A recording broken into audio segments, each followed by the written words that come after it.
U.S. Assistant Secretary of State for Near Eastern Affairs David Schenker hails the leadership of His Majesty King Mohammed VI during a press conference in Laayoune. The president of Laayoune Saqi al-Hamra region states that Schenker's historic visit confirms the U.S. clear support for the Moroccans of the Sahara. And Morocco records 1,416 new cases of coronavirus infection and 1,469 recoveries over the past 24 hours.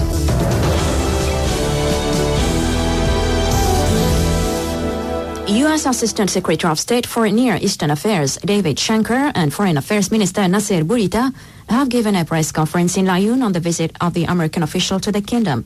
During this press conference, Mr. Schenker emphasized the purpose of his visit and expressed his satisfaction at being in the kingdom. I'm very pleased to be in Morocco today on my first trip of 2021. I just met with Foreign Minister Bourita to discuss our shared foreign policy goals and to review some of the recent developments. I can announce with a fervent heart that the U.S.-Morocco relationship is as strong as ever, and our best years are yet to come. 2021 marks 200 years since the United States opened its first diplomatic mission in Morocco, the legation in Tangier. It's our oldest diplomatic facility anywhere in the world. With nearly 80 years ago, it was nearly 80 years ago when Americans, North African soldiers, and our European allies turned back the tide of Nazism by forcing the final German retreat from Bizerte. And today, we see Morocco as a crossroads of people, ideas, and innovation. Morocco is a key partner for regional stability, and our two nations enjoy a broad military-to-military partnership. Morocco is also the only country in Africa with which we have a free trade agreement, which has more than doubled Moroccan exports to the United States since the PAC entered into force in 2006. The value of our bilateral trade has grown fivefold in that time. Morocco is extremely well placed to take advantage of this free trade agreement, which will benefit not only the kingdom, but the United States. During the press conference, Mr. Schenker hailed the socio-economic developments in Morocco initiated by His Majesty King Mohammed VI and the exceptional leadership of the sovereign. Over the past 21 years, His Majesty King Mohammed VI has undertaken far-reaching socio-economic reforms. This commitment to social and economic reform has put Morocco firmly on the right path. The King's vision is expansive and regional. And just last month, President Trump announced both that the United States officially recognizes Morocco's sovereignty over the Western Sahara and that Israel and Morocco, two of our closest allies, are enhancing their diplomatic ties.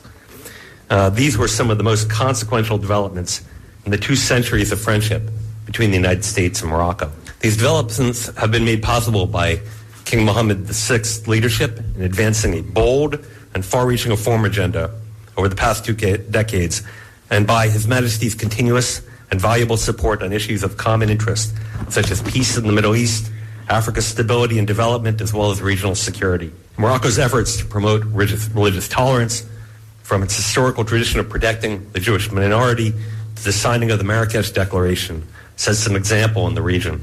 The United States is committed to deepening and strengthening our ties with the people of Morocco through our trade relationship, through cultural exchange, and through government-to-government relations.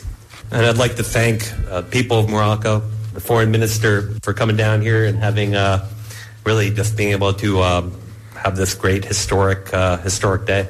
So thank you. As to Foreign Affairs Minister Nasser Bourita, he said,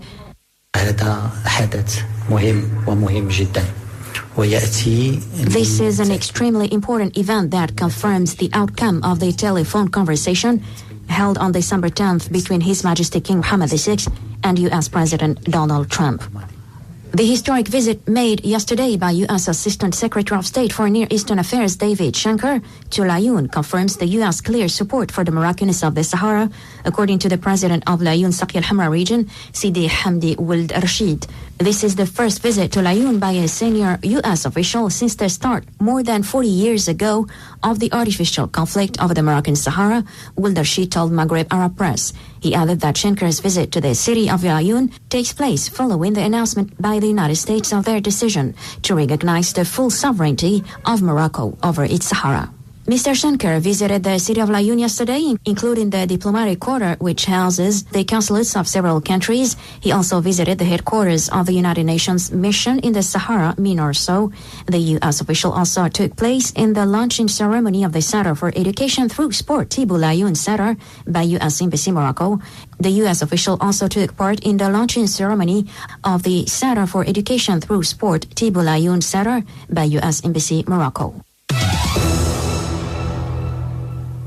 And now the latest about the COVID-19 situation in the kingdom. Morocco has recorded 1,416 new cases of the novel coronavirus over the past 24 hours, while 1,469 COVID-19 patients have recovered in the same period, according to the Ministry of Health.